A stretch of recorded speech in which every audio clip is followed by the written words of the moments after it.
என்ன முடிவில் தாவேக்கா இருக்குன்னா, நாம இணையத்திலே முதல்வர் ஆயிட்டோம், அதுலேயே நம்ம அப்படியே போவோம். ஒரு வசூல்ராஜ் எம்பி சொல்ற மாதிரி தான், டாக்டர் ஆகணும், டாக்டர் ஆகணும். ஆமா ஆமா, நான் கூட அப்படியே தான் சொல்லிட்டு இருந்தேன். அப்படியே கூட்டு போனாங்க, ஒரு 3 மாசம் ட்ரீட்மெண்ட் கொடுத்தாங்க, இங்க வேலையும் கொடுத்துட்டாங்கப்பா அப்படின்ற மாதிரி முதல்வர்னு சொல்லிட்டே இருக்க வேண்டியதுதான். தேர்தலுக்கு பின்னாடி மறுபடியும் பேக் டு தி பைபிள்னா செவுத்துல அடிச்ச பந்து மாதிரி அவருடைய தொழில் எங்க?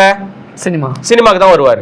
இப்போ நீங்க நேர்மையாளராக இருந்தா இந்த கணக்கு வழக்குகளை காட்டணுமா காட்ட வேணாமான்ற கேள்வி இப்பவே வந்துருச்சு. இப்போ புலிப்படத்தில் நீங்க வாங்கின காசு, நீங்க அதுக்கு என்ன சொல்றீங்கன்னா, நான் தவறு செய்து விட்டேன்னு சொல்லவே இல்லை, நீ ஏன் லேட்டா வரி போட்டேன்னு கேட்குறீங்க. ஏடா நீ தப்பு பண்ணதுக்கு எப்போ போட்டா என்னடா, வரி தானே, நீதிமன்றம் சொல்லிருச்சு, ஆனா நான் ஊழலை ஒழிக்க வந்திருக்கேன்றீங்க.